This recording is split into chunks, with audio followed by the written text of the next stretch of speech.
हा, पण IRच्या पेपरसाठी तुम्हाला बेसिकली हिंदू वापरून चालणार नाही, हे मला आजचा पेपर वाचल्यावर लक्षात आलं.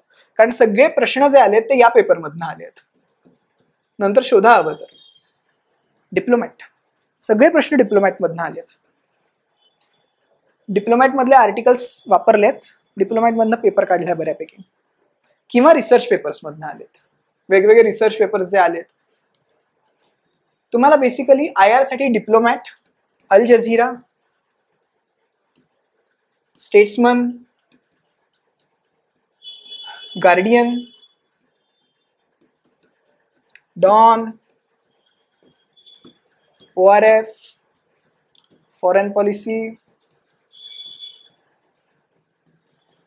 BBC, हे सोर्सेस बघायला हवे, पाठ करायला हवे नाही, बघायला हवे, वाचत राहायला हवं. येता जाता BBCच्या काय हेडलाईन्स आहेत, काय ओपिनियन आलेले आहेत, येता जाता डॉन मध्ये काय आलंय, स्टेट्समन मध्ये काय आलंय, हा एक राहिला न्यूयॉर्क टाइम्स, ह्या न्यूजपेपर्समध्ये काय आलेलं आहे, ते काय बोलतात वेगवेगळ्या विषयांवरती. न्यूयॉर्कमध्ये झालेली एक चोरी, याच्याबद्दल गार्डियन काय बोलतो, नका वाचू. मोदींचं काहीतरी झालंय, मग त्याच्याबद्दल ते काय बोलतात. UN मध्ये काही गोष्टी होतात, मग ते त्याच्याबद्दल काय बोलतात. कारण पेपर हिंदू आणि एक्सप्रेसमधनं आलेलाच नाही इंटरनॅशनल रिलेशन्सचा, या सगळ्या पेपर याच्यातनं आलेला. मेनली यावेळेला मला डिप्लोमॅट जास्त दिसला, बऱ्यापैकी डिप्लोमॅटचे आर्टिकल्स घेऊन त्याच्यावर प्रश्न फ्रेम केलेत. मिडल ईस्टसाठी त्यांनी MEI नावाचं एक थिंक टँक आहे, त्यांच्या रिसर्च पेपर्सवरनं मिडल ईस्ट म्हणजे वेस्ट एशियाचे प्रश्न काढलेले आहेत. बट एवढं वाचणं होणार नाही. पण डिप्लोमॅट, गार्डियन, डॉन येता जाता वाचू शकता ना. येता जाता त्यांच्या पेजेसवर जाऊन काय कॉलम्स आलेत, आणि मी फक्त एकदा गो थ्रू केलं, एक 10 मिनिटं 15 मिनिटं. युट्यूबवरची गाणी बघण्यापेक्षा ते करता येतं, वेब सिरीज बघण्यापेक्षा ते करता येतं. हे actually this is the gold mine no. फक्त हिंदू आणि एक्सप्रेस वाचून इंटरनॅशनल रिलेशन्सचा हा पेपर तरी नाही अप्रोच करता येणार माझ्या अंडरस्टँडिंगनुसार, कारण प्रश्नच बाहेर ना आलेले आहेत ना. जसं की पहिलाच प्रश्न आहे इंटरनॅशनल रिलेशन्स मधला, India must strive to become semi permanent member of UNSC rather than permanent member without right to veto. काय अर्थ आहे याचा? कुठे सेमी परमनंट मेंबरशिप बद्दल कुठे वाचलंय तुम्ही असं? कुठल्या न्यूजपेपरमध्ये किती आर्टिकल्स आले त्याबद्दल? UNSC बद्दल खूप आलंय. कार्निशने एक अख्खं हे काढलंय UNSCच्या मेंबरशिपवर, आणि UNचे स्वतःचे डिबेट यावेळेला खूप आलेले आहेत. बेसिकली UNSC मेंबरशिपची चर्चा का सुरू आहे सध्या? Y is UNSC membership in so much strife?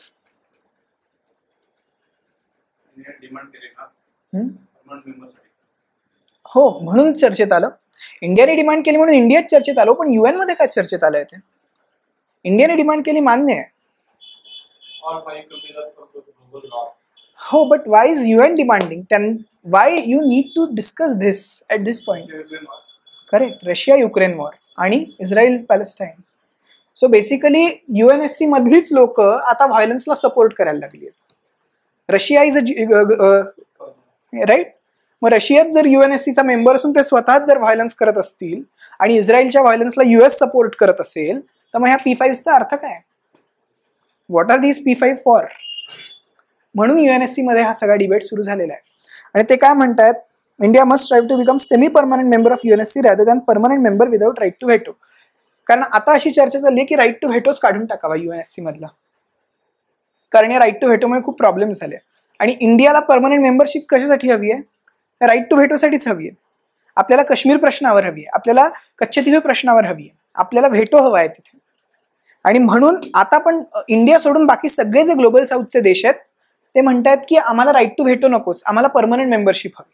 India म्हणतो की एक्सेप्शनल पॉवर हवे व्हेटोचे, की एक्सेप्शनल सिच्युएशन्समध्येच फक्त हा व्हेटो वापरता येईल. जसं इंडियन कॉन्स्टिट्यूशनमध्ये प्रेसिडेन्शियल रूल किंवा एमर्जन्सी हे एक्सेप्शनल पॉवर होती, तशाच पद्धतीने तो एक्सेप्शनल पॉवर असायला हवी. काय झालं प्रेसिडेन्शियल रूलचं? राहिली का ती एक्सेप्शनल पॉवर? नाही. मग हेच बाकीचे देश म्हणतात की UNSC मधली जी परमनंट मेंबरशिप विथ व्हेटो आहे ही काही एक्सेप्शनल पॉवर वगैरे नको, परमनंट मेंबरशिप द्या, रिप्रेझेंटेशन द्या आणि व्हेटो काढून टाका. मग त्याच्याऐवजी आपण असं म्हणू शकतो का की जी 5 वर्षाची नॉन परमनंट मेंबरशिप मिळते की 2 वर्षाची जी काही आहे त्याला त्या काळात व्हेटो दिला जाईल. That is what is known as semi permanent membership. तसं काही करता येईल का? म्हणजे ग्लोबल डिबेट्समध्ये इंडियाची UNSCची व्हॉइस कुठे आहे आणि हे आपण ॲडव्होकेट करायला हवं का? हा तो प्रश्न आहे, पहिलाच प्रश्न. मलाही नाही तो सापडला, मी खूप शोधला, मलाही नाही सापडला तो ऍक्च्युली. डबल इन्व्हर्टेड मध्ये टाकलाय त्यांनी म्हणूनच मी शोधला तो, पण तो कोट कोणाचा ते मला सापडलं नाही.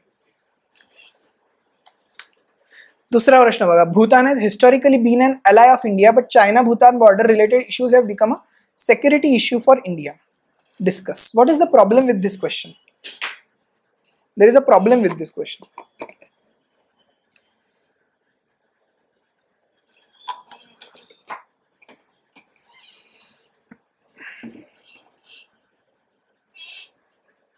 आयर वाचलंय का शुभरंजन सोडून काही? ओके, मग शुभरंजनच्या साह्याने तरी सांगा मला हे, कारण ते अजिबात पुरं पडणार नाही आता. सांगा ना शुभरंजनच्या साह्याने सांगा ना याचं काय आहे. Bhutan has historically been ally of India but China Bhutan border related issues have become security issue for India. Problem काय आहे त्या प्रश्नात, तो प्रॉब्लेम तर सांगा. शुभरंजन सोडा, फक्त प्रश्नाच्या वाक्यामधला प्रॉब्लेम सांगा. हा, आणि काय पुढे काय?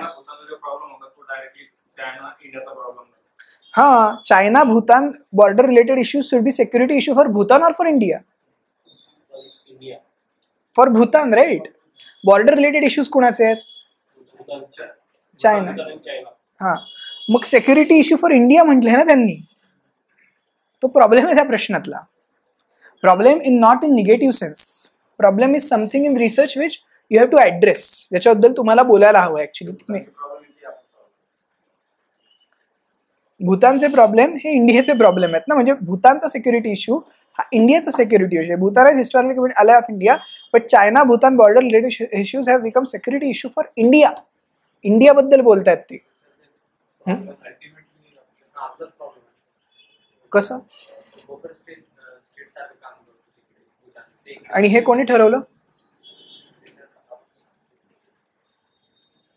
भूताननी 1910 ची ट्रीटी जी 1947 मध्ये तुम्ही रिन्यू केली नेहरूंनी, ती 2010 मध्ये स्क्रॅप का करायला लावली? 2010 मध्ये 1947 ची ट्रीटी स्क्रॅप करून नवीन ट्रीटी का केली? का तिथे व्हिसा सुरू केला? का तिथे इंडियन टुरिस्टला जे आहे सबसिडी द्यायला नकार दिला? मग आता त्याच्यावर परत ते झालं, परत काहीतरी झालं त्याच्यावर. पण या गोष्टी का भूतान करतंय? 1947 मध्ये जी ट्रीटी आहे ती हे करून 2010 ला नवीन ट्रीटी केली आहे. इंडियाला जेवढे राईट्स भूतानच्या गव्हर्नन्स मध्ये होते ते सगळ्या ट्रीटीमधनं काढून घेतलेले आहेत. का केलं हे भूताननी? Bhutan is a buffer state. India is saying this, Bhutan is not saying this. हा, त्याच्यामुळे हा प्रश्न problem is not in mistake. Problem म्हणजे मेक, या अर्थाने मी बोलतोय की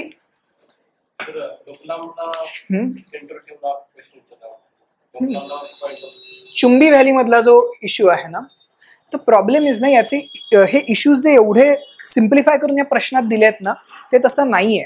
चुंबी व्हॅली ही भूतानमध्ये, ती तिबेटमध्ये की ती इंडियामध्ये, याच्यावर ब्रिटिशांनी खूप डोकेफोड केलेली आहे. 2 तह आहेत, एक सुगवलीचा तह आहे आणि एक दुसरा सिक्कीमचा तह आहे. त्या जागेचं नाव मला आठवत नाही आता. त्यात दुसरा जो तह आहे त्या तहात चुंबी व्हॅली चायनाला दिली आहे आणि या तहात ती भूतानला दिली आहे. इथून ते इश्यूज सुरू होतात. जेव्हा चायना म्हणतं की चुंबी व्हॅली आमची आहे किंवा चुंबी व्हॅलीवर आमचा अधिकार आहे, तेव्हा ते तो तह सांगतात. आणि आपल्याला वाटतं चायना भूतानवर अतिक्रमण करते, पण चायना तर म्हणतं हे आमचाच लँड आहे ना. तुम्ही त्यांचे पर्स्पेक्टिव्हही बघा ना. म्हणजे चायनाला भारतात राज्य करायचं आहे आणि भारतात घुसायचं आहे, हा एक पॉलिटिकल पर्स्पेक्टिव्ह म्हणून ठीक आहे. भारतीय राजकारणात तुम्ही वाद घालायला हे बोलू शकता, पण एक इंटरनॅशनल रिलेशनचा स्टुडंट म्हणून तुम्हाला चायनाची फिलॉसॉफी पण बघावी लागेल, तुम्हाला भूतानची साईड पण बघावी लागेल आणि इंडियाची साईड पण बघावी लागेल. आणि म्हणून त्यांनी म्हटलं Bhutan has historically been an ally of India but the China, but हे हिस्टॉरिकली आमचे मित्र आहेत, पण China Bhutan related issues have become security issue for India. असं असलं तरी, ते आमचे मित्र असले तरी त्यांचे बॉर्डर इश्यूज हे आमच्यासाठी सिक्युरिटी इश्यू झालेले आहेत. This is a question of geopolitics. याच्यात सगळे लोक ट्रेड इकॉनॉमी मांडून येतील. हा जिओ पॉलिटिक्सचा प्रश्न आहे. बेसिकली इंडिया चायनाची बॉर्डर, इंडिया भूतानची बॉर्डर, भूतान चायनाची बॉर्डर, ह्या सगळ्या डायसेक्टिंग आहेत आणि त्या सगळ्यावरती वेगवेगळ्या लोकांनी वेगवेगळ्या मतं मांडलेली आहेत. आणि हे सगळ्याचे कॉलोनियल ब्युरोक्रेसीमधले प्रॉब्लेम्स आहेत. त्यांनी वेगवेगळ्या लाईन्स ड्रॉ केल्या आणि त्या वेगवेगळ्या लाईन्स ड्रॉ करून वेगवेगळ्या बॉर्डर्स वेगवेगळ्या देशांनी मान्य केल्या. आणि याचे प्रॉब्लेम्स आज कसे परसिस्ट होत आहेत आणि या जिओ पॉलिटिक्स बद्दल जिओ पॉलिटिकल थिंकर्स काय बोलतायत आत्ताचे, ते तुम्हाला लिहायला हवं. What are geopolitical thinkers speaking about all this. So जिओ पॉलिटिक्सच्या थिअरीज. बेली स्मिथचं पुस्तक किती लोकांनी वाचले? बेली स्मिथचं पुस्तक आहे एक, ग्लोबलायझेशन ऑफ वर्ल्ड सिस्टम्स नावाचं. ते पुस्तक वाचा, त्याच्यात या थिअरीज सगळ्या आलेल्या आहेत. आणि अँड्र्यू हेवूडचं ग्लोबल पॉलिटिक्स. याच्यातले जिओ पॉलिटिक्सचे थिअरीज काय आहेत आणि यांचे आत्ताचे फॅक्ट्स काय आहेत बॉर्डर इश्यूज, जसं की डोकलामचा इश्यू आहे, चुंबी व्हॅल्यूचा इश्यू आहे, किंवा चायनाचे हायड्रो इलेक्ट्रिक प्रोजेक्ट सुरू होत आहेत, बॉर्डर सिक्युरिटी फेन्सिंग आहे. बेसिकली भूतानची बॉर्डर एकदा तुम्ही हॅपन केली की तुम्ही डायरेक्ट इंडियन बॉर्डरला येऊन टच करता. आणि पहिलाच प्रश्न की has Bhutan been an ally or a friend, तिथपासून तुमची सुरुवात असायला हवी. सो कारण जर अलाय असता तर 2010 मध्ये तुम्ही तह नाही, तुमचा 47चा तह नाही मोडीत काढत, तो तुम्ही मोडीत काढलाय. त्यामुळे इंडियन नेबरहुडमध्ये how India looks at its neighbourhood यापेक्षा how neighbourhood looks at India is more important. त्या अँगलनी ह्या प्रश्नाचं उत्तर यायला हवं. हे मासिक वाचा, याच्यात भरपूर येतं याच्याबद्दल. वर्ल्ड फोकस, मी तुम्हाला याच्यात डायरेक्शन देऊ शकतो. प्रत्येक फॅक्ट आणि थिंकरचे पॉईंट्स सांगायला तुम्हाला वर्ल्ड फोकस वाचावा लागेल. वर्ल्ड फोकस हे मॅगझिन आहे, JNU पब्लिश करतं आणि त्याच्या अशा विषयांवर भरपूर दर महिन्याला लिहून येतो. ते फक्त IR संबंधीच आहे. World focus is just about IR. तुमच्या परीक्षेच्या दृष्टीने जे जे महत्वाच्या घटना आहेत त्याच्या संदर्भात त्याच्यात जे आर्टिकल्स आले तेवढेच वाचा. सगळे आर्टिकल्स वाचायला गेलं तर हार्ट अटॅक आल्याशिवाय काही होणार नाही. सो जे महत्वाचं चर्चेत आहे, जसं की आता मालदीव्स चर्चेत आलं, मग इंडिया मालदीव्सवरती वर्ल्ड फोकसमध्ये गेल्या 6 महिन्यात 8 महिन्यात काय लेख आलेला आहे. जेव्हा भूतान चर्चेत आलं तर गेल्या 10 महिन्यामध्ये इंडिया भूतानवर त्याच्यात काय आर्टिकल्स आलेले आहे. त्यांचे डिसेंबरमध्ये इंडियाज फॉरेन पॉलिसी नावाचं एक इयरली कंपेंडियम येतं की वर्षभर इंडियाने कुठल्या देशाशी जाऊन काय काम केलं, ते मात्र पूर्ण वाचायचं. डिसेंबरचं वर्ल्ड फोकस डिसेंबरचं जे येतं ते. बाकी मग तुम्हाला ते तेवढंच पुरेसं आहे.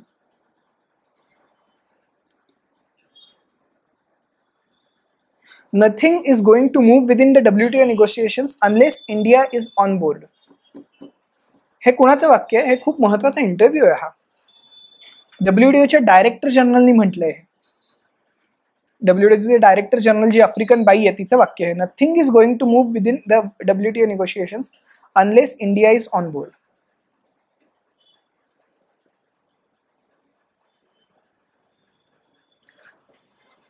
WTO वर अजून दोन प्रश्न आलेत आय गेस पेपरमध्ये. हा एक प्रश्न आहे आणि त्या सगळ्याची उत्तर एकाच पॉइंट्स मधनं येतात. अजून एक प्रश्न आहे,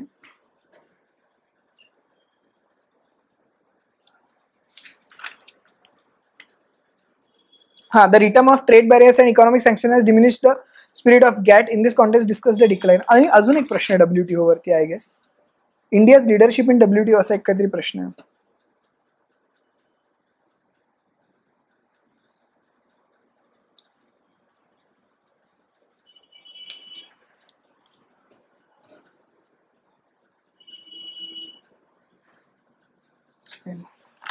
ते बघितलंय और मी हे आर्टिकल वाचलं. हे का म्हटलंय ना, याला एक खूप मोठी हिस्ट्री आहे. WTOच्या बद्दल जे म्हटलेलं आहे, nothing moves in WTO without India, त्याला एकतर थिअरी येते इकॉनॉमिक डिप्लोमसीची. इकॉनॉमिक डिप्लोमसी, त्याच्यानंतर काउंटर डिस्कोर्स. इंडियाने खूप मोठा काउंटर डिस्कोर्स जनरेट केला या सगळ्यामध्ये. इथे मी डिस्कोर्स हा शब्द जाणून बुजून वापरतोय. काउंटर डिस्कोर्स आणि कॉक्सच्या थिअरीज वापरा इथे. आणि इंडियन्स याच्यात नीलांजन घोष काय म्हणतायत ते वाचा. Nilanjan Ghosh ORF, what he is writing about all these things. हे सतत याच्याबद्दल लिहत असतात, इकॉनॉमिक डिप्लोमसी ऑफ इंडिया बद्दल कंटिन्युअसली रायटिंग आहे यांचं. कॉक्स काहीतरी बोलतोय आणि इकॉनॉमिक डिप्लोमसी. WTO मध्ये काय झालं माहिती का? हे आहे शुभ्रारंजनच्या नोट्समध्ये. काय झालं WTO मध्ये? अरे काय झालंय? Why India is so important in WTO?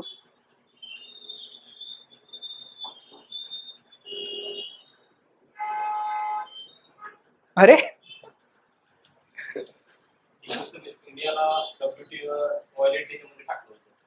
ते USA केलंय, पण WTO मध्ये काय झालंय? ओके, अग्रीमेंट ऑफ ऍग्रिकल्चर बद्दल वाचलंय. What was agreement of agriculture? हा, सबसिडी रिडक्शन. कोण भांडलं यासाठी? हा, मनमोहन सिंग. म्हणजे कोण? इंडिया. आणि 2015 मध्ये ते कुठलं तरी समिट आहे, ती जागा विसरलो मी आता. त्या समिटमध्ये इंडियानी अग्रीमेंट ऑफ ऍग्रिकल्चर डेव्हलपिंग कंट्रीजच्या बाजूनी नेलं, बरोबर. फिशिंग ॲग्रीमेंट हे माहिती आहे काय फिशिंग ॲग्रीमेंट?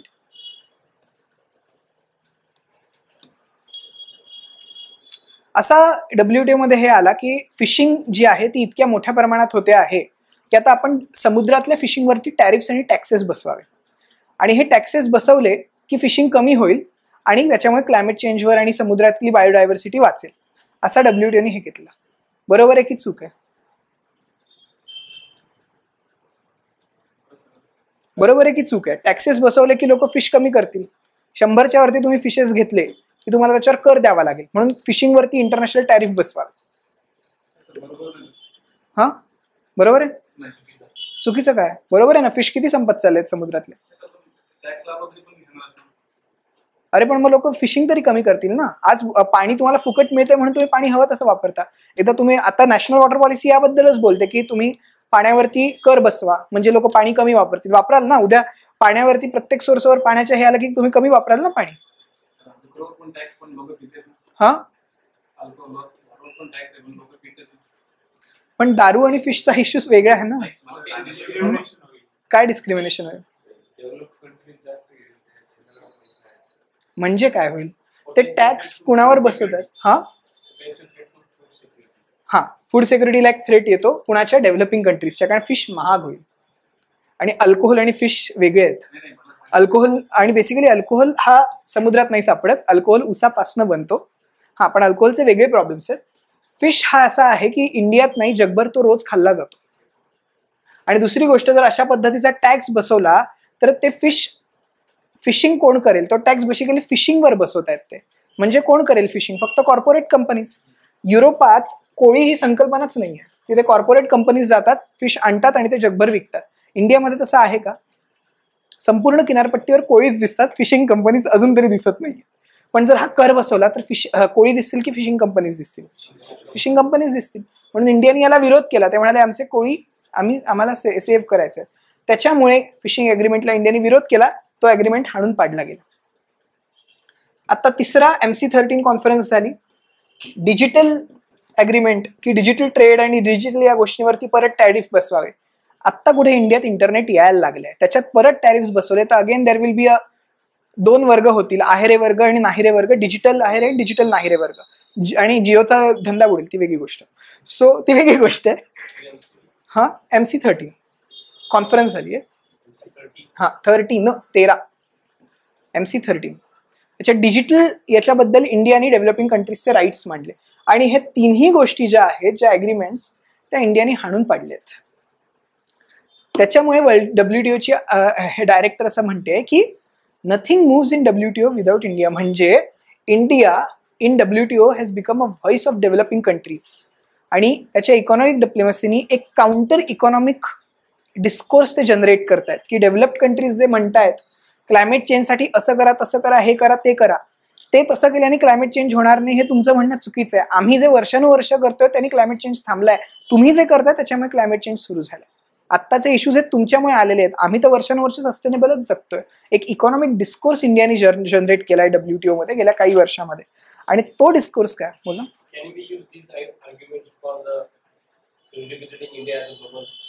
या यू कॅन बट हे ग्लोबल साऊथ बद्दल नाही वापरता येणार कारण हे ग्लोबल नॉर्थ मधल्या डेव्हलपिंग कंट्रीजलाही लागू होतं.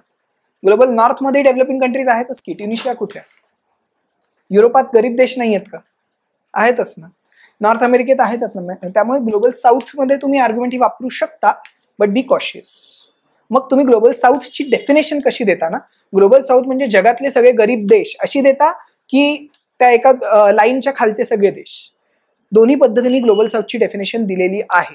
कोणी कोणी दिले ते शोधा आणि ते त्या पद्धतीने तुम्हाला द्यावं लागेल.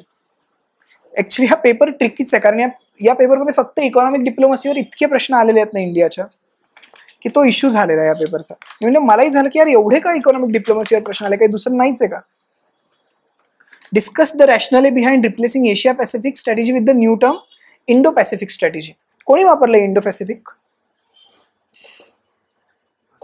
हा अमेरिका. बरोबर. का वापरलं इंडो पॅसिफिक अमेरिकेने? Counter to China. वाय? मग चायना पॅसिफिक कुठे? एशिया पॅसिफिकला ते इंडिया पॅसिफिक म्हणतात. हा नाही नाही नाही, इंडियाला नाही रिप्रेझेंट करत Indo Pacific. Sorry, but Indo Pacific हा शब्द का वापरला जातो? पॅसिफिक मध्ये इंडिया कुठे आहे? पॅसिफिक मध्ये एशिया आहे, बरोबर. इंडिया कुठे आहे पॅसिफिक मध्ये? कुठे आहे? नाहीच आहे पॅसिफिक मध्ये इंडिया. इंडिया नाहीच आहे पॅसिफिक मध्ये. पॅसिफिक मध्ये कुठला देश आहे? एशिया पॅसिफिक जेव्हा म्हणतो, एशिया पॅसिफिक, चायना. चायना सगळ्यात मोठा देश आहे. चायना इथे खाला सगळा समुद्र, आणि इकडे USA, जपान इकडे छोटा छोटा छोटा छोटा. ते काय म्हणतात, आम्ही इंडिया पॅसिफिक बद्दल बोलतो. हा कुठेतरी इंडिया, हा सगळा पॅसिफिक समुद्र, मध्ये हा इंडियन समुद्र, हे सगळं गेलं. हा इंडिया आणि हा पॅसिफिक. व्हॉट इज दिस?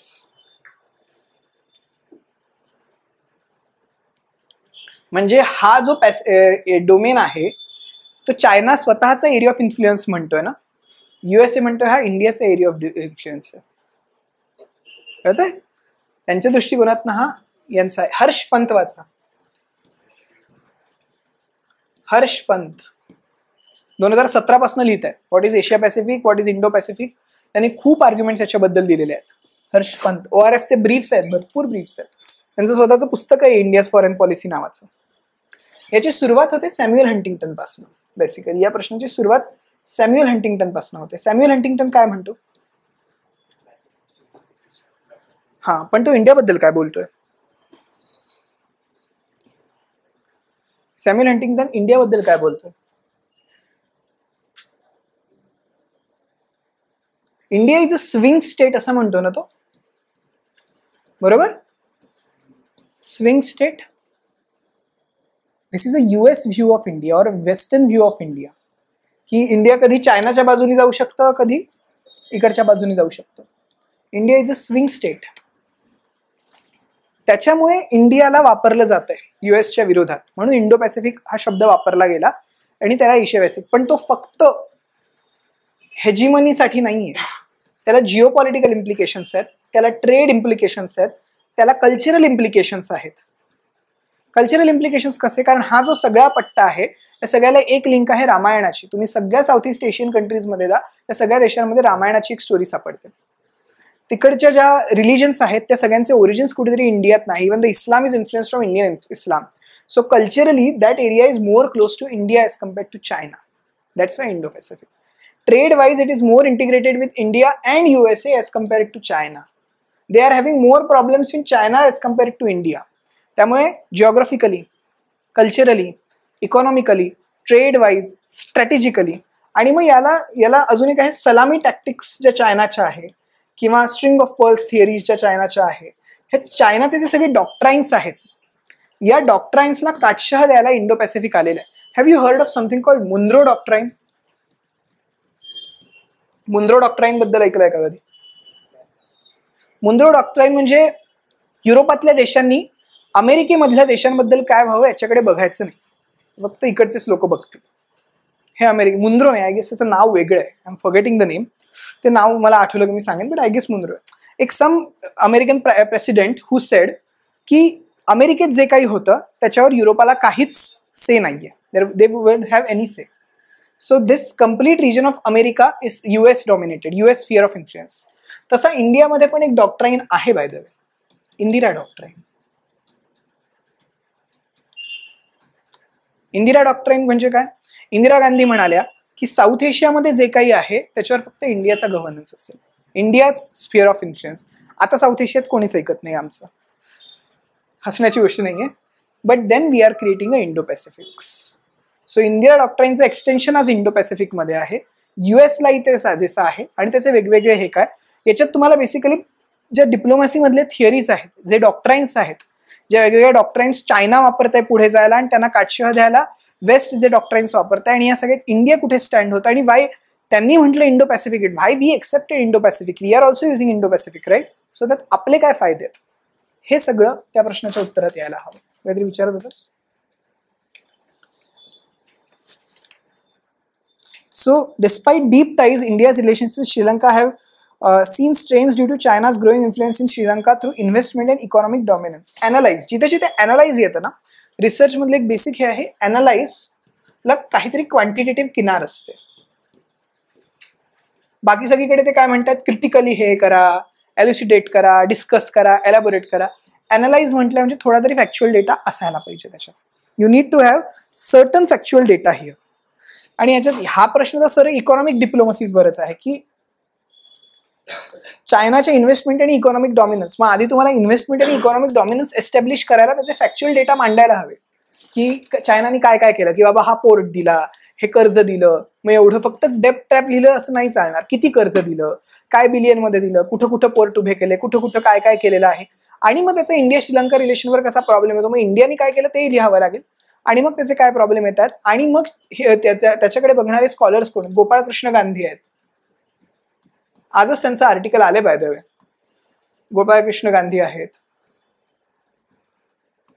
त्यानंतर हिंदू जर तुम्ही फॉलो करत असाल, फक्त हिंदू, तर दर महिन्यात 2 किंवा 3 आर्टिकल श्रीलंकेवर येतात. काही कधी कधी त्यांचे डिप्लोमॅट्स लिहितात, कधी कधी आपले डिप्लोमॅट्स लिहितात. श्याम सरणनी पण लिहिलेलं याच्यावर. स्टॅलिन लिहितोय खूपदा. Stanley Johnny. स्टॅनली जॉनी पण या विषयावर लिहितो. Actually he is a West Asian scholar. Yes.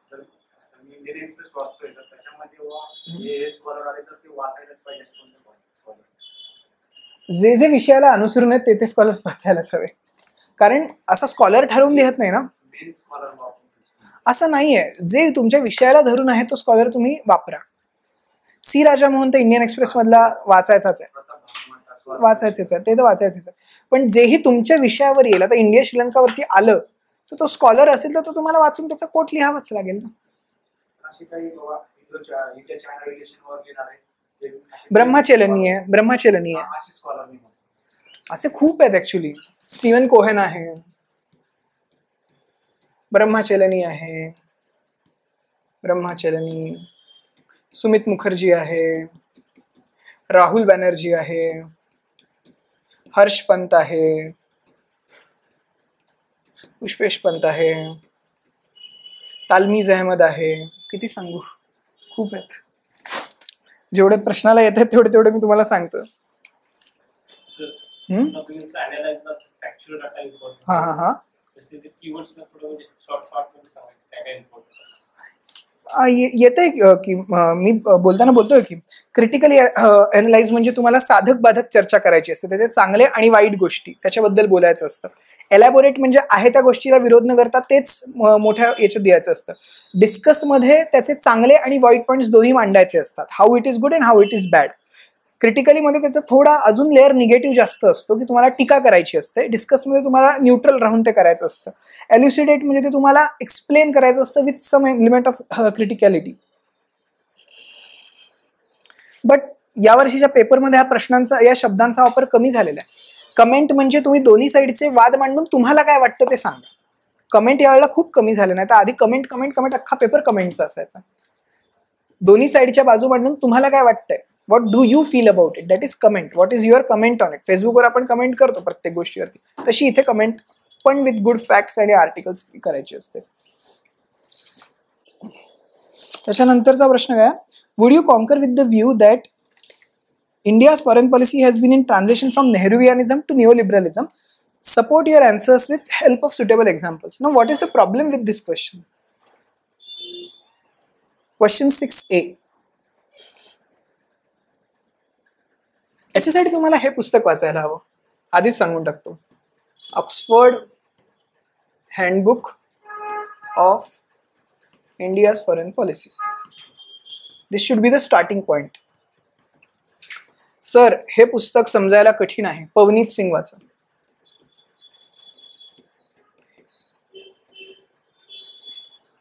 Pavneet Singh. हा, एक महत्वाची गोष्ट, मी बोलताना खूप रेफरन्सेस देतोय, मलाही माहिती आहे ते. मी 10 रेफरन्सेस देतोय, त्यातला तुम्ही एक रेफरन्स वाचला तरी पुरेसा आहे.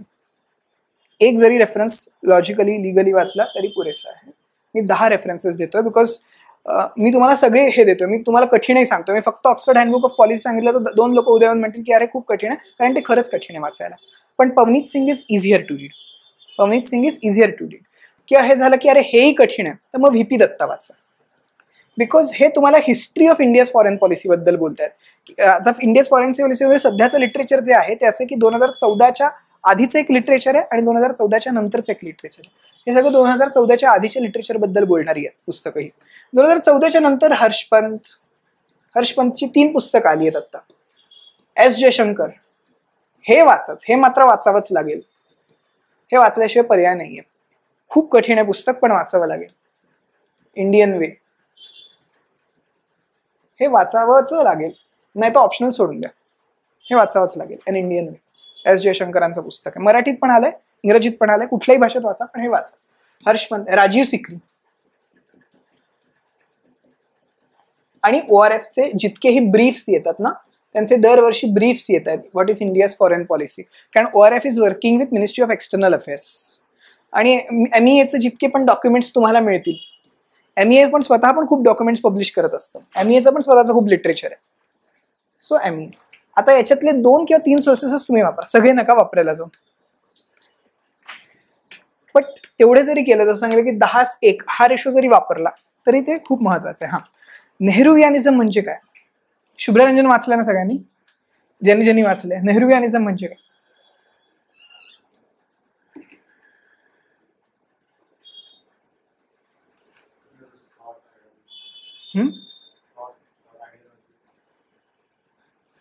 फॉरेन पॉलिसीमध्ये नेहरूवियानिझम म्हणजे काय? नेहरूची थॉट आणि आयडिओलॉजी खूप मोठी आहे.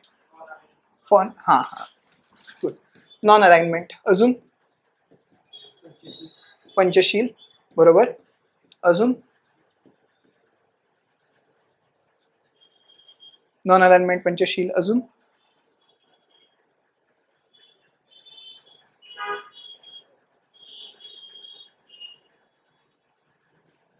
अजून काय नेहरूची आयडिओलॉजीमध्ये? अजून काय येतं? सोशलिझम येतं का नेहरूची ideology? Was a hardcore socialist. आता प्रश्न बघा काय, would you concur with the view that of late India's foreign policy has been transitioned from Nehruvianism to neoliberalism. Correct? म्हणजे हे इकॉनॉमी बद्दल बोलतायत, राईट? कारण neoliberalism is more about economy, right? हा. ऑल्सो नेहरूची foreign policy ही idealist liberal आहे ना, बरोबर? आयडियलिस्ट आणि लिबरल. तुम्हाला आयडियलिस्ट, लिबरल, रिअल हे माहिती आहे ना? ते समजत असेल तर मग हे पुढचं समजेल की आयडियलिस्ट लिबरल आहे. आणि now we are going to neo liberal. What is different between idealist liberal and neo liberal? हा, काय काय काय, सॉरी ऐकू नाही आलं मला. नाही नाही नाही, बिलकुल.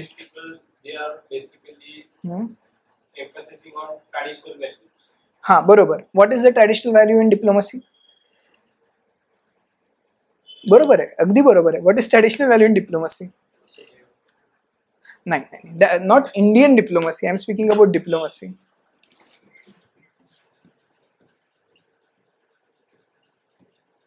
State, correct? State is the centre of idealist liberal thought. की what should be ideal, but who should be the actor doing these ideal things? सगळे idealist theories, liberal theories state बद्दल बोलतायत ना, की वर्ल्ड एनार्की आहे म्हणून स्टेट्सला corporation करायचंय, स्टेटला सगळं करायचंय. निओ लिबरल स्टेट बद्दल बोलताय का? What is neo liberal speaking about? Roll back of state, right? म्हणजे आपल्याकडे नेहरूंच्या काळात फक्त ट्रॅक 1 डिप्लोमसी होती, आता ट्रॅक 2 डिप्लोमसी, 1.5 डिप्लोमसी, आणि कोणीतरी आता मला 3 डिप्लोमसी पण सांगितलं परवा, ट्रॅक 3 डिप्लोमसी. असे वेगवेगळ्या प्रकार आलेले आहेत. याचा अर्थ ह्या डिप्लोमसी स्टेट नाही करत आहे, कॉर्पोरेट्स करतायत, थिंक टँक्स करतायत, कम्युनिटीज करतायत, state with corporate think tanks करतायत. So Nehruvianism to neoliberalism is not just going from a socialist value to neoliberal value. This question is more related to diplomacy. हा फक्त India's foreign पॉलिसीचा नाही, तर डिप्लोमसीच्या थिअरीजचा प्रश्न आहे. आणि डिप्लोमसी थिअरीज हा आहे, टॉपिकच आहे डिप्लोमसी. तुम्ही बघा सिलेबसमध्ये डिप्लोमसीच्या थिअरीज आहे. सो डिप्लोमसीच्या थिअरीज मधनं हा प्रश्न अप्रोच करायला हवा on one side. On second side त्या प्रश्नामध्ये अजून एक मेक आहे. Are now India is following a neoliberal foreign policy or not? India आज निओलिबरल फॉरेन पॉलिसी फॉलो करते आहे की नाही? येस. आज आपण मोठ्या प्रमाणात इकॉनॉमिक डिप्लोमसी करतोय. हे ट्रॅक 1, 2.5 अडाणी चाललेत कुठे? हा हा, श्रीलंका आणि ऑस्ट्रेलिया, बरोबर. रिलायन्स कुठे कुठे चाललंय? हा, फ्रान्स, केनिया. गुप्ता कुठे कुठे चालले? Uzbekistan, south Africa. अशी 1000 नावं अजून काढता येतील, पेपरला रोज येत असतं कुठल्या इंडियन कंपनीने कुठं काय केलं आणि कुठं कसं केलं. या सगळ्यांना सपोर्ट कोणाचा आहे? इंडियन गव्हर्नमेंटचा आहे. They are also part of India's neo liberal diplomacy. Correct. So this is all. मग अशी अनेक उदाहरणं आहेत. क्वीन्सलँडमध्ये तुम्ही करेक्टच सांगितलं, अडाणी क्वीन्सलँडमध्ये चालले आहेत. आफ्रिकेतले इन्फ्रास्ट्रक्चर खूप करतायत. रिलायन्स आता ऑइलमध्ये शिरतंय कुठं कुठं. डिफेन्सचे नेटवर्क्स रिलायन्स उभं करतं आहे. न्यूक्लिअर कंपनीज भारताच्या होत आहेत. इंडियन डिफेन्स कंपनीज जगभर चालल्या आहेत.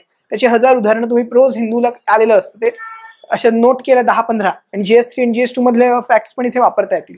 बट ते डिप्लोमसीच्या थिअरीज GS3 GS2 मध्ये नाही येणार, त्या तुम्हाला इकडनं वापराव्या लागतील. बट प्रॉब्लेम काय आहे? If India is new liberal, then why are we not joining RCEP?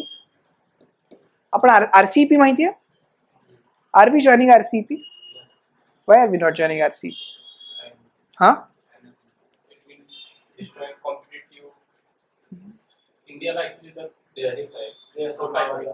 तोटा आहे ना. बट ते निओलिबरल नाही, ते सोशलिस्ट झालं ना. आपण आपल्या भारतातल्या दूध विकणाऱ्या शेतकऱ्यांना वाचवण्यासाठी RCEP जात नाहीये. किंवा इकडचे जे 3 अग्रीमेंट सांगितले मगाशी, ऍग्रिकल्चर अग्रीमेंट आणि ते कुठले कुठले अग्रीमेंट, हा, is this neoliberal or is this socialist? So it is Nehruvian. So we are not completely neoliberal, neither we have left Nehru completely. अजूनही नॉन अलाइनमेंट समिट घेतोच आहे ना आपण, अजूनही नॉन अलाइनमेंट जिवंत ठेवलीच आहे ना. पंचशीलता आपला अजूनही आहेच ना, की असं आहे की मोदींनी पंचशील काढून टाकलंय? नाही. So we still have Nehruvian tenets and we are still approaching neoliberal tenets. म्हणून आपण नेहरूवियनिझम टू ट्रान्झिशन मध्ये नाहीये, आपण दोन्ही सोबत मिळून एक इंडियन वे काढतोय. तीच एस जयशंकरांच्या पुस्तकाची मेन आर्ग्युमेंट आहे, की पास्ट मधनं आलेल्या व्हॅल्यूज घेणं, नवीन चॅलेंजेस इन्कॉर्पोरेट करणं आणि पुढे जाणं. This is the Indian way. We are not regimented in any thought. तेच त्या प्रश्नाची आर्ग्युमेंट होती. सो याचं उत्तर असं नाही लिहायचं की नेहरूवियनकडनं कसं आम्ही निओलिबरलिझम कडे चाललेलो आहे, तर ते दोन्हीचा ब्लेंड घेऊन इंडिया स्वतःचा मार्ग कसा कार्व आउट करतोय. आणि इंडियाची फॉरेन पॉलिसी ही स्वतःच्या एका वेगळ्या आयडियल वे कडे चाललेली आहे. That is what is expected. आता कोणीतरी म्हणेल, सर पण ही सगळी फॉरेन पॉलिसी फक्त काही ठराविक वर्गाचाच मदत करते. 100% लिहा, मार्क किती मिळतील मला माहिती. सो पूर्ण मार्क्सिस्ट व्ह्यूनी हा उत्तर लिहिता येतं की हे सगळं कसं चुकीचं आहे, नेहरू पण कसे बुर्जोआ होते, सगळं कॅपिटलिस्ट कसं आहे, पण त्यांनी मार्क किती मिळतील हे मला माहिती नाही. मार्क्सिस्ट वेनी याचं कम्प्लीट क्रिटिक येऊ शकतं, किंवा हेज्युमनिक वेनी एक उत्तर 1000 प्रकारे लिहिलं जाऊ शकतं. पण परीक्षेची डिमांड काय आहे ते समजणं सगळ्यात जास्त महत्वाचं आहे.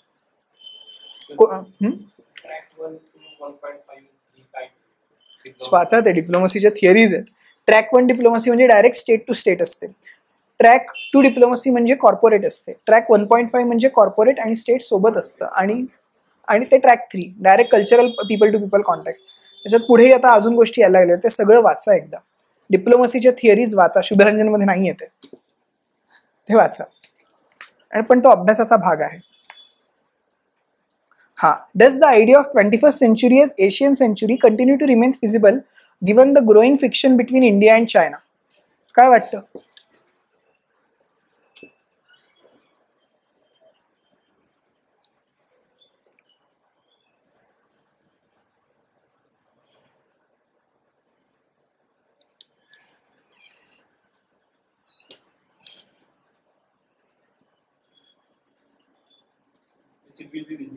Huh?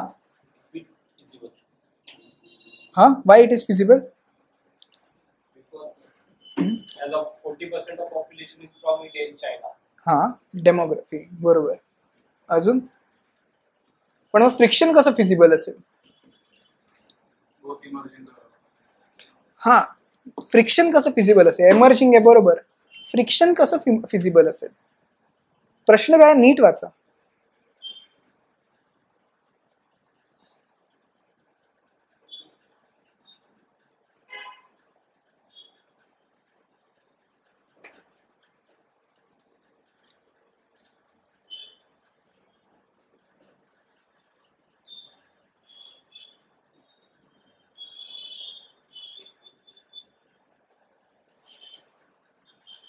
गोल्डन मीन झाला.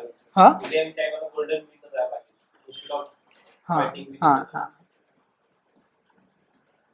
This is how you think as a political scientist. एरिस्टॉटलची थिअरी वापरली उत्तर द्यायला. तसंच थोडंसं उत्तर लिहिताना झालं पाहिजे, मग ते GS2 पेक्षा वेगळं उत्तर येतं. तो प्रश्नच बेसिकली असा आहे की 21व्या शतकात एशियन सेंच्युरी म्हणजे एशियातले देश राज्य करतील असं म्हटलंय, पण तसं काही होताना दिसत नाहीये. का ना एशियातले देश आपापसात भांडतायत का? कारण एशियातनं एमर्जिंग 2 बिग पॉवर्स कुठले आहेत? इंडिया आणि चायना. त्याची कारणं दोघांनी सांगितली, बरोबर सांगितली. एक आहे एमर्जिंग इकॉनॉमी आणि दुसरं आहे डेमोग्राफी. दोघांकडे पॉप्युलेशन जास्त आहे, सो इकॉनॉमिक रिसोर्सेस पण आहे, मॅनपॉवर पण आहे, म्हणून हे 2 देश राज्य करतील असं सगळ्या ग्लोबल थिअरिस्टनी दिलेला आर्ग्युमेंट आहे. पण तसं होताना दिसत नाहीये. मग यांच्यातल्या फ्रिक्शनमुळे हे होत आहे का? त्याला 2 साईड्स येतात परत.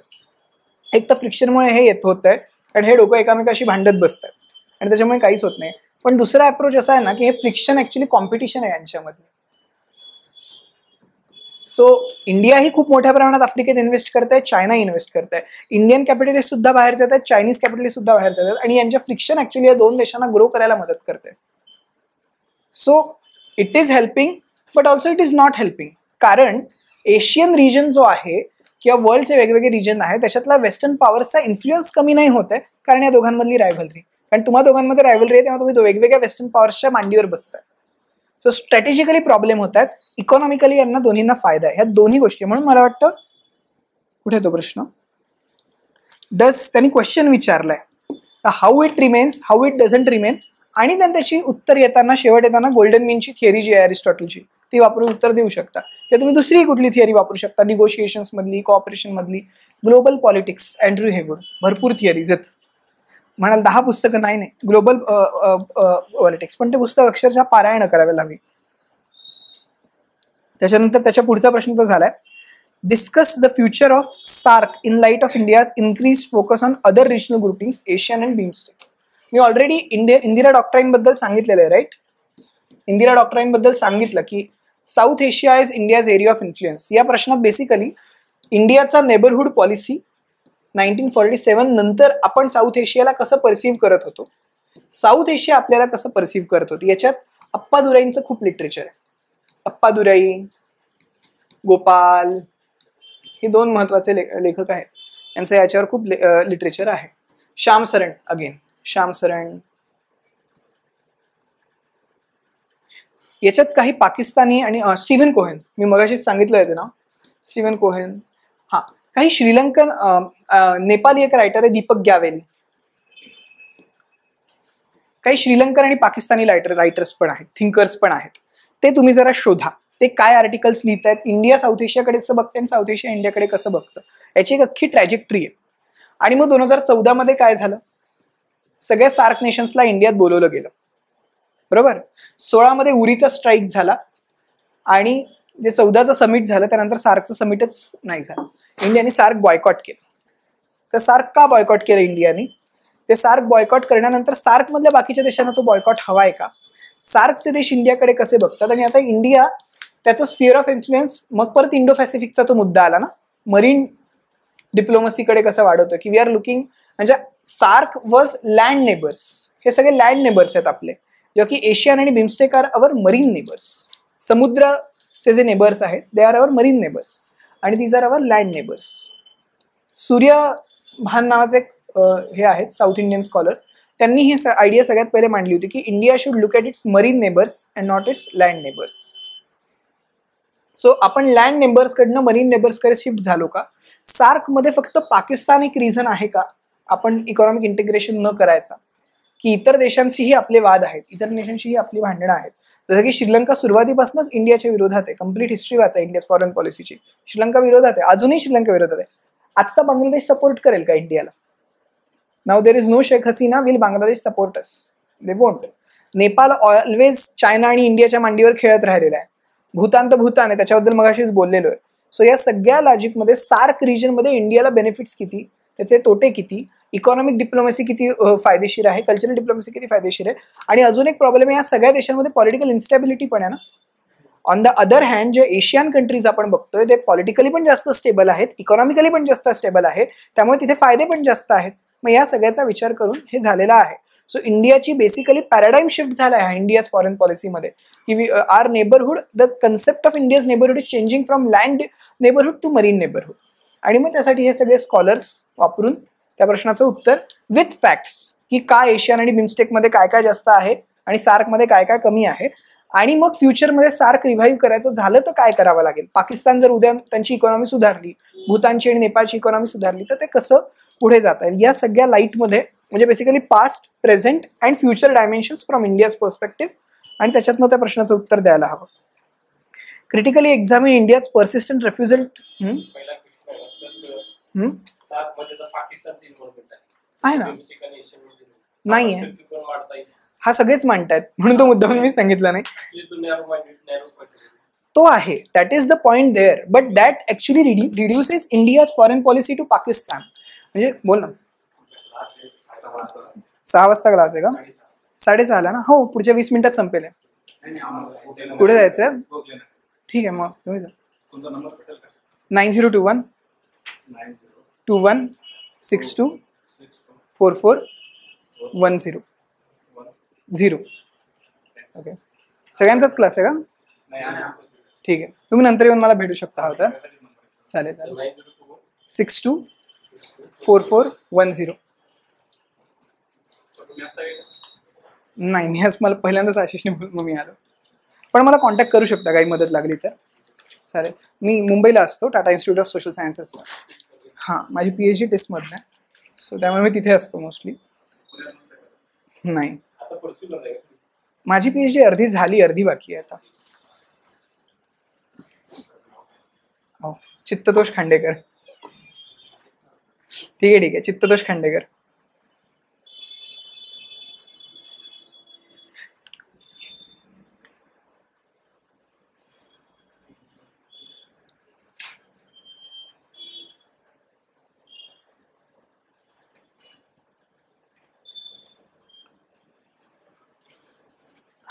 मी काय बोलत होतो, लास्ट पॉइंट काय बोललो मी?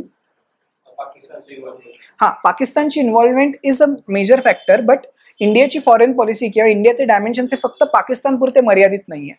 आपण ती लिहायची आपल्याला सवय झालेली आहे, पण जर आपण ब्रॉडर कॉन्टेक्स्ट बघितले तर हे सगळे कॉन्टेक्स्ट आहे जे अपेक्षित आहे. सगळं पाकिस्तानवर संपवलं तर then you are normal general person ना, why you are a political scientist. So पाकिस्तानची इन्व्हॉल्वमेंट हा एक पॉईंट असला पाहिजे, पण तो एकच पॉईंट असला पाहिजे, तो सोडून बाकी सगळे. म्हणून मी तो मांडला नाही, कारण मला माहिती आहे तो म्हणजे कुठलाही लेमॅनला जरी दाखवलं हे तुम्ही बाहेर चहापट्टीवर जाऊन, दादा याच्याबद्दल काय वाटतं, पाकिस्तान सार्क, तोही हेच सांगेल, तुम्ही वेगळे कसं सांगाल. याच्यासाठी म्हणून मी तो पॉईंट सांगितला नाही.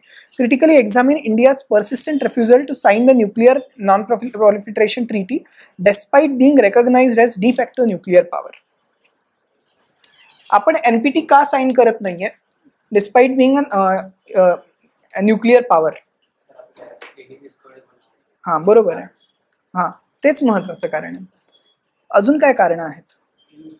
हां, मग त्याच्यासाठी तर साइन करायला हवं आपण. We should sign for energy security. If we want to be member of NSG, we should sign it. But why are we not signing it? What is the experience of NPT? NPTचा experience काय आहे याच्याबद्दल इथे जास्त बोललं गेलं पाहिजे. कोरियाचं काय झालं? What happen to Korea? South सुदानचं काय झालं? इराणचं काय होतंय?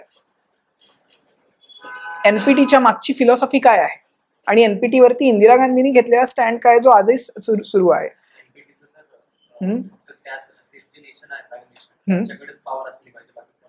नाही नाही, तसं नाहीये. त्यांचं असं म्हणणं आहे की NPT ही ज्यांनी साईन केली आहे ते न्यूक्लिअर वेपन्सचा वापर किंवा न्यूक्लिअर एनर्जीचा वापर फक्त पीसफुल गोष्टींसाठी करतील. That was NPT all about. आणि त्यांनी असं टेक्नॉलॉजी शेअरिंगसाठी, which only within NPT treated people. आणि त्यांनी असं म्हटलं की त्यामुळे जे पण जगातले उरलेले देश आहेत ते आता न्यूक्लिअर वेपन्स मिळवणार नाहीत.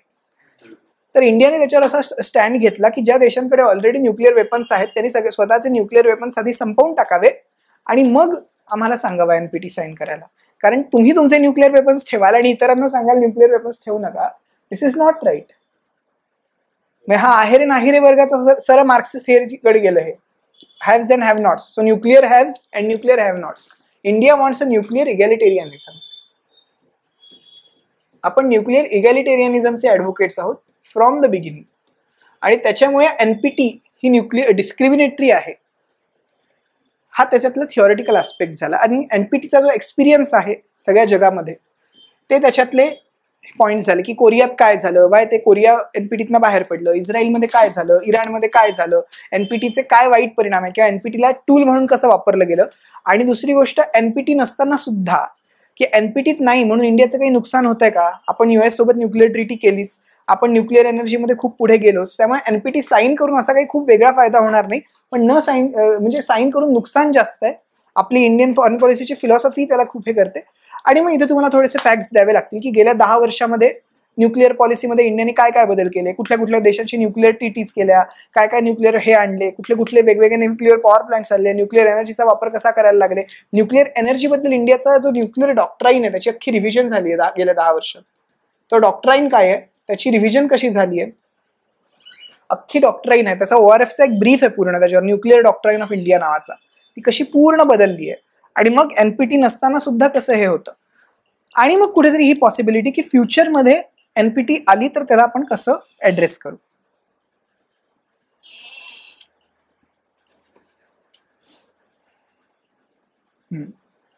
हा सगळा त्याच्यातला मेन मुद्दा आहे तो. India and USA have become such strong strategic partners that they need to become formal allies. They need not become, sorry. हे कोणाचं वाक्य आहे, हे खूप फेमस वाक्य आहे बाय द वे. हे वाक्य मी खूप आधी वाचले.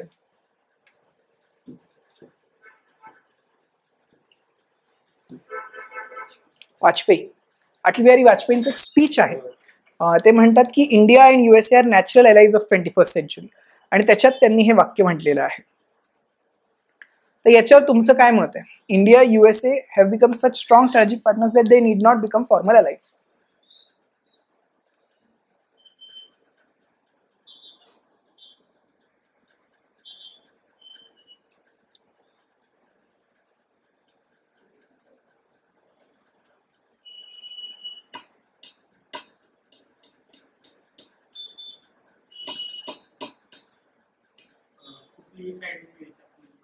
हा, ती भूमिका आहे. म्हणजे हे वाक्य डिप्लोमॅटिक आहे ना, डिप्लोमॅटिक वाक्य ना हे.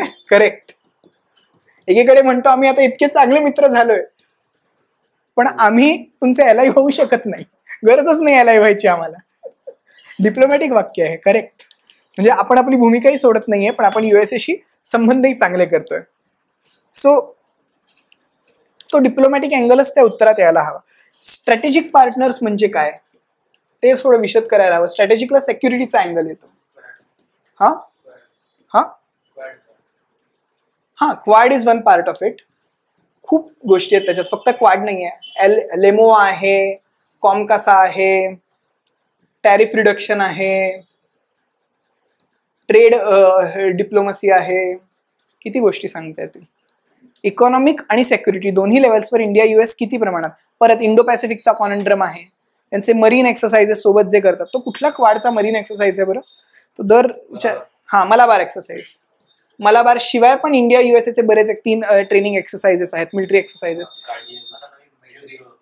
मैत्री युद्ध, ते सगळे एक्सरसाइजेस आले. त्यांच्यातले ट्रेड संबंध आले, त्यांच्यातले सेक्युरिटीचे संबंध आले, न्यूक्लिअर डील आले. न्यूक्लिअर डील इथे लिहिलीच पाहिजे, न्यूक्लिअर डील शिवाय इथे होणार नाही काही.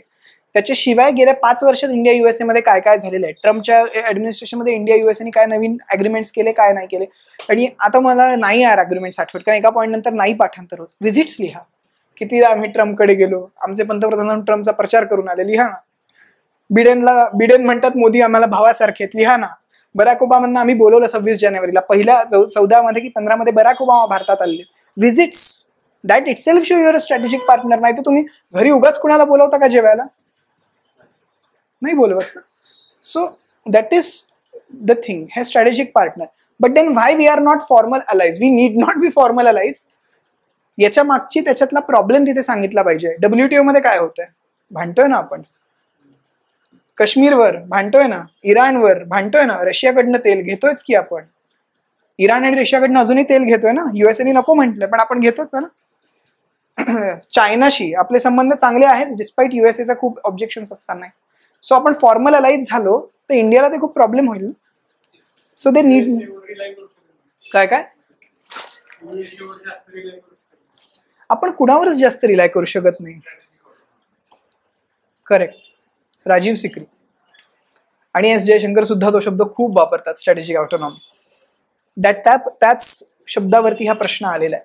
आपण कुणाचेही एलाय होऊच शकत नाही. That is something which Nehru has clearly stated and which is steel continuing. India cannot be anyone's ally in the global power. So त्या सगळ्या अँगलनी या प्रश्नाचं उत्तर यायला हवं आणि त्याच्यात ती कमेंट यायला हवी की नीड नॉट बी और शुड नॉट बी. ते नीड नॉट बी म्हणतात, but it should be should not be. Critically examine the continuity and change in India's Palestine policy in the wake of ongoing Israel-Hamas war. India's Palestine policy बद्दल काय माहिती आहे तुम्हाला? हा, याच्यासाठी तालमीज अहमदला पर्याय नाही. बरोबर, तालमीज अहमद आणि स्टॅनली जॉनी हे दोन लोक आहेत. त्याशिवाय सौदी अरेबियाचे जे इंडियन अँबॅसेडर आहेत आता, ते खूप लिहित आहेत त्यावर. मी त्यांचं नाव विसरलं, सॉरी. सौदी अरेबियाचे अँबॅसेडर जे इंडियाचे आहेत ते खूप लिहित आहेत त्याच्यावरती.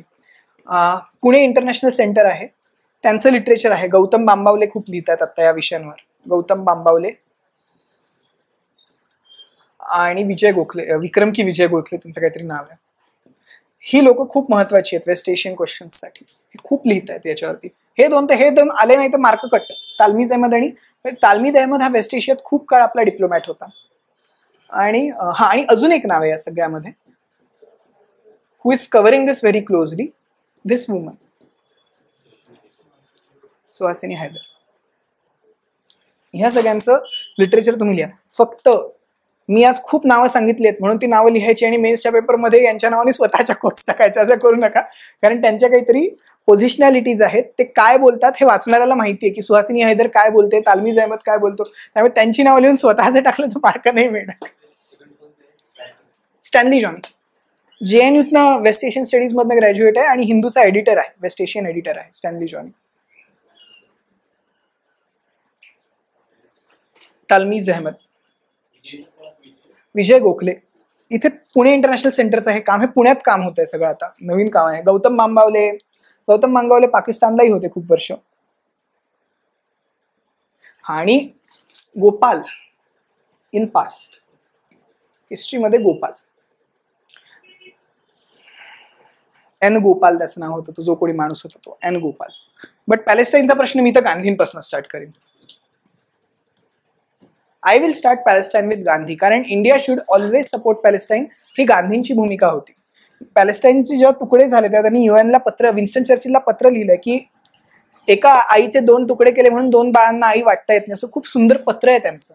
म्हणजे जे तुम्ही काश्मीर सोबत करताय किंवा जे तुम्ही पॅलेस्टाईन सोबत करताय याने प्रॉब्लेम्सच वाढत जातील. आणि ती गांधीयन बेसवरनं इंडियाची पॅलेस्टाईन पॉलिसी आलेली आहे. इस्रायल इंडियाला कायम सपोर्ट करत होता आणि इंडिया कायम पॅलेस्टाईनला सपोर्ट करत होता.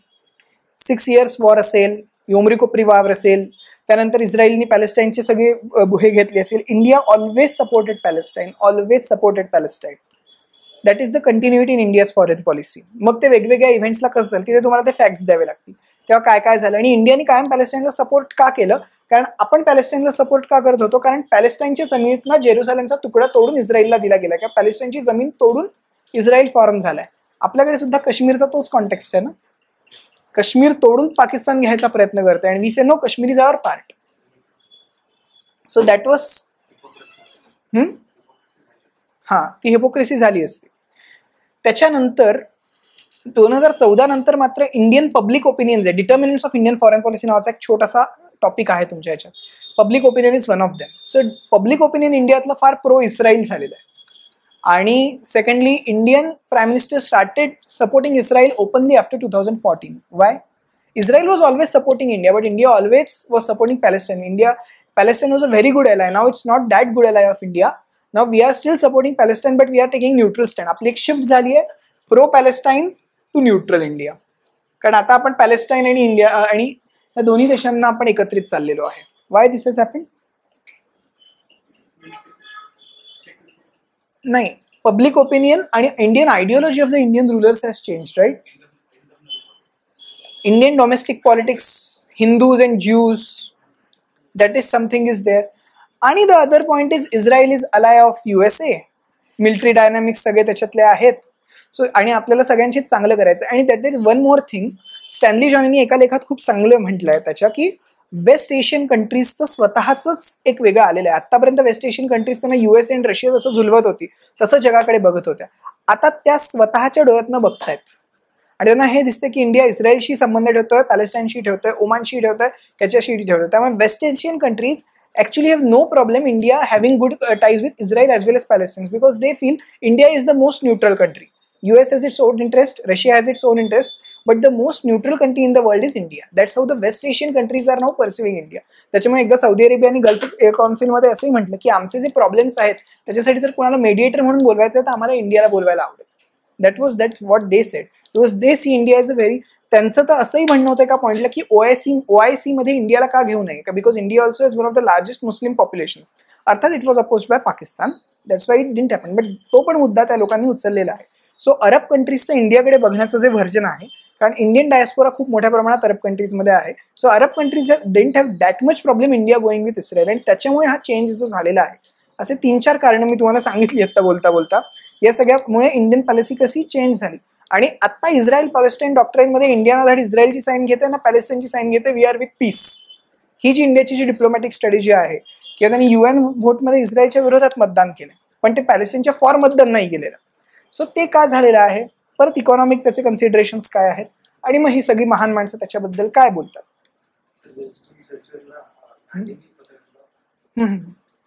गांधींनी पत्र लिहिलं होतं की इस्रायलची निर्मितीबद्दलचं ते पत्र आहे बेसिकली. मग त्याला सगळा पॅलेस्टाईनचा अँगल येतो की ते म्हणतात असे तुम्ही 2 तुकडे करून काय करताय. बेसिकली त्यांना इंडिया पाकिस्तानबद्दल बोलायचं आहे बट ते डायरेक्ट इंडिया पाकिस्तानबद्दल बोलू शकत नाहीये कारण ते तिथे त्यांचं स्वतःच अपयश समोर येतं. गांधी तुम्ही काय करताय म्हणून ते पॅलेस्टाईनबद्दल बोलतात. सो तो एक महत्वाचा आहे.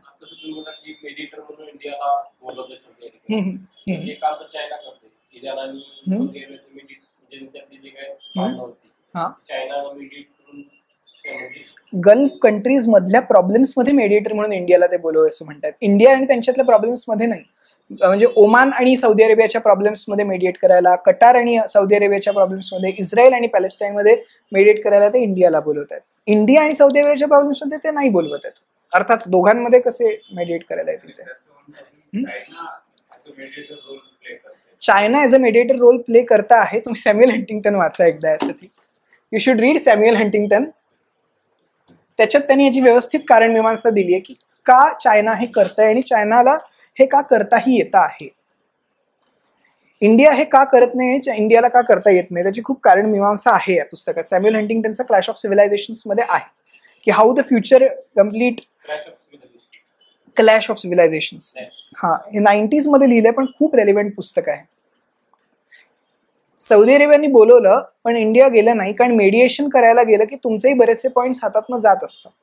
आणि अगेन चायनाची जेवढी अरेबियन कंट्रीजमधली इन्व्हेस्टमेंट आहे तेवढी इंडियाची नाही आहे. आणि सेकंडली त्याचं एक सगळ्यात महत्त्वाचं कारण आहे की असं जरी सौदी अरेबिया बोलत असलं तरी international media shows the current Indian establishment as anti Muslim. ते काय करतात की इंडियन प्राईम मिनिस्टर जे इंडियन कॅम्पेन्समध्ये जे काही बोलतायत ते इंटरनॅशनल नॅरेटिव्हमध्ये सेट करतात. सो त्याच्यामुळे इंडियाबद्दलची एस्टॅब्लिशमेंट बद्दलची एक इमेज अँटी मुस्लिम आहे. मग त्यांना मेडिएटर म्हणून कसं बोलवणार sir. That is although Indian prime minister is gone to Arab countries multiple times. ते सगळ्यात जास्त ते वेस्ट एशियात गेलेत मला वाटतं आता. त्यांनी वेस्ट एशियाशी संबंध सुधारण्याचे खूप प्रयत्न केलेत. बट द नॅरेटिव्स जे मीडियाचा रोल आहे तो त्याला खूप हे करतो. आणि बाकी मग चायनाचा स्वतःचा काय रोल आहे किंवा चायनाने सीपेक कसं केलेला आहे, चायनाने त्या वेस्ट एशियन कंट्रीजमध्ये इकॉनॉमिक कसे डायनामिक्स वाढवलेले, या सगळ्या भाग त्याच्यात येतो.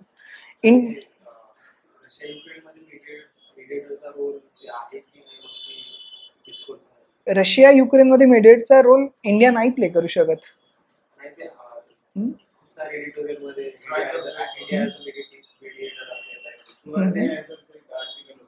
मला माहिती आहे ते, मला मी ते वाचलंय. हा, आपलेच लोक लिहित.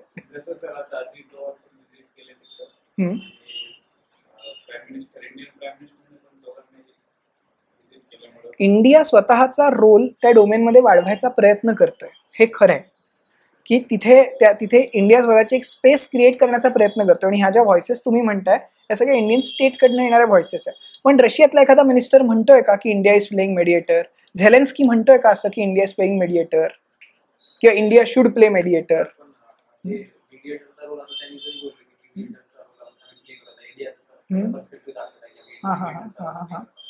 पण सर ते आपली क्षमता आहे ना तेवढी की आपण स्टॉप करू शकतो वॉर किंवा हे. तर आपण जर नाही केली वॉर स्टॉप तर ते निगेटिव्ह इम्पॅक्ट होईल ना. तुम्ही तर सांगितलं होतं मेडिएटरचं काम वॉर स्टॉप करणं असतं हे कोणी सांगितलं तुम्हाला? War That is complete Indian narrative. See, I will tell you something. Russia acted as mediator between India and Pakistan in Tashkent conference. माहिती आहे ना हे? वॉर थांबलं का तेव्हा? त्यानंतर प्रॉब्लेम्स सुटले का? नाही. जेव्हा व्हायलन्स खूप जास्त होतो ना तेव्हा मेडिएटर्स येऊन गोष्टी सोडवायचा काही प्रमाणात प्रयत्न करतात. India is trying to play as mediator कारण Indian diaspora is in large scale in both countries, Ukraine आणि याच्यात. आणि दुसरी गोष्ट व्हीट आणि ऑइल या दोन गोष्टी खूप मोठ्या प्रमाणात हे दोन देश भारताला देत आहेत. त्यामुळे इंडिया तिथे मेडिएटर म्हणून प्ले करतोय त्याच्या इंटरनॅशनल इमेजसाठी नाही तर त्याच्या डोमेस्टिक इंटरेस्टसाठी. सो तिथला तो महत्वाचा भाग आहे. सो इंडिया ती स्पेस निर्माण करतोय कारण त्याला हे स्वस्तात हवंय.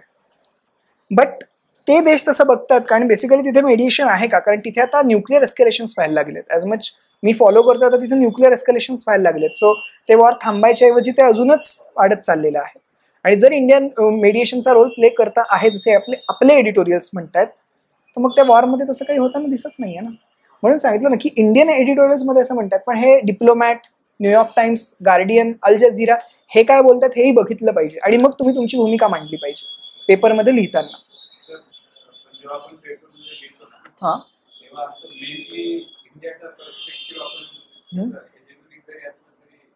हो, पण तुम्ही बाकीचे पर्स्पेक्टिव्ह सांगून इंडियाचा पर्स्पेक्टिव्ह कसा बरोबर आहे हे लिहिलं पाहिजे का तो कसा बदलला पाहिजे हे लिहिलं पाहिजे. तुम्हाला बाकीचे पर्स्पेक्टिव्ह माहितीच नाही आणि फक्त तुम्ही इंडियाचा पर्स्पेक्टिव्ह लिहिताय असं इम्प्रेशन नको व्हायला. कारण ते पेपर डिप्लोमॅटमधनं काढतात म्हणजे ते वाचतायत सगळं. बऱ्यापैकी पेपर जर डिप्लोमॅटमधनं येतोय तर पेपर ते वाचतायत ना डिप्लोमॅट. सो तो इश्यू येतो. त्यामुळे हे सगळे पर्स्पेक्टिव्ह झाले पाहिजे. And this is not just मी जेव्हा कॉलेज विद्यापीठातही शिकवतो ना तेव्हा पण आम्ही हेच सांगतो तिथे मुलांना की हे सगळे वेगवेगळे पर्स्पेक्टिव्ह बघा आणि मग इंडियन पर्स्पेक्टिव्ह का बरोबर आहे का चुके का त्याच्यात काय आहे. तुम्हाला बाकीचे पर्स्पेक्टिव्हच माहीत नाही असं नको व्हायला. सो दॅट इज हाऊ तुमचं उत्तर थोडंसं डिफरंट होईल और ते जसं असायला हवं तसं होईल. लास्ट क्वेश्चन आहे या सेक्शन मधला. India has late chosen to debunk non alignment in its pursuit of multi alignment. बरोबर आहे की चूक आहे हे सांगा.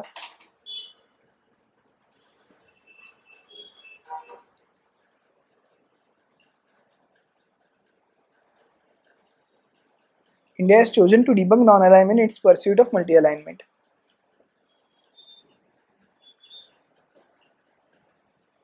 चूक आहे का चूक आहे आणि का बरोबर आहे? डिबंक नाही केलेलं. करेक्ट. मग मी असं म्हणू शकतो का की काही सेक्टर्समध्ये आपण नॉन अलाइनमेंट डिबंक करून मल्टी अलाइनमेंट केलंय पण काही सेक्टर्समध्ये आपण अजूनही नॉन अलाइनमेंटवर आहोत. बरोबर. और नॉन अलाइनमेंट आणि मल्टी अलाइनमेंट हे वेगळं असं का म्हणतोय आपण? Non alignment was just a way of saying that we are neither align to US और Russia group but we are align to both the groups.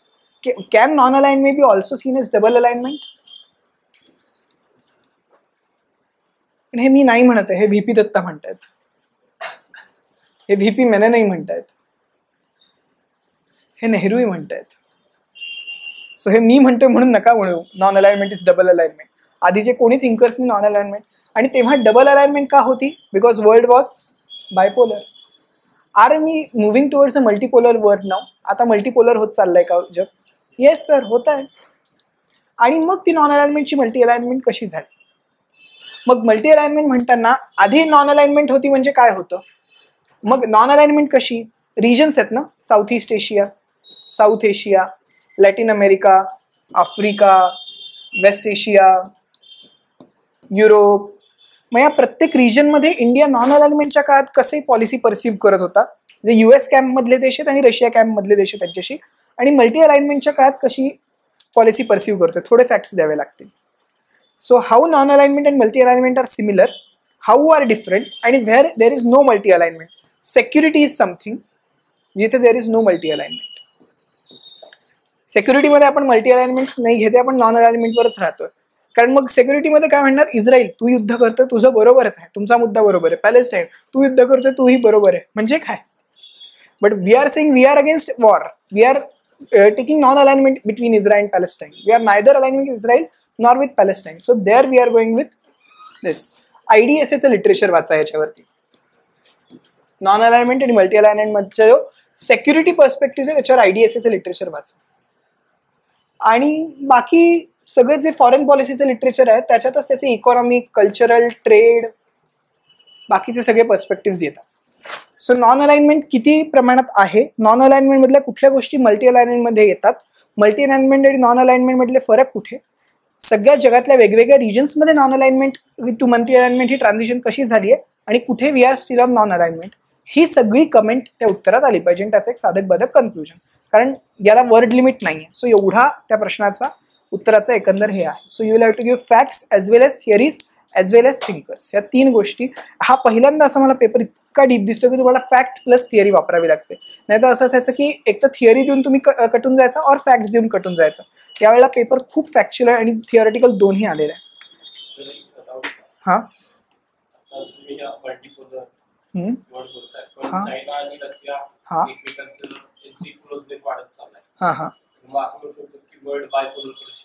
नाही नाही ना, बिकॉज त्याच्यावरही एक प्रश्न आहे already.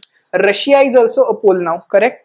China is also a pole. So Russia China हे दोन एकत्र येतात, बट हे दोघं मिळून सोव्हिएट युनियन कुठे फॉर्म करतात? नाही. USA एक पोल आहे, European Union is another pole. So now I can see many poles, right. आणि India is also a pole.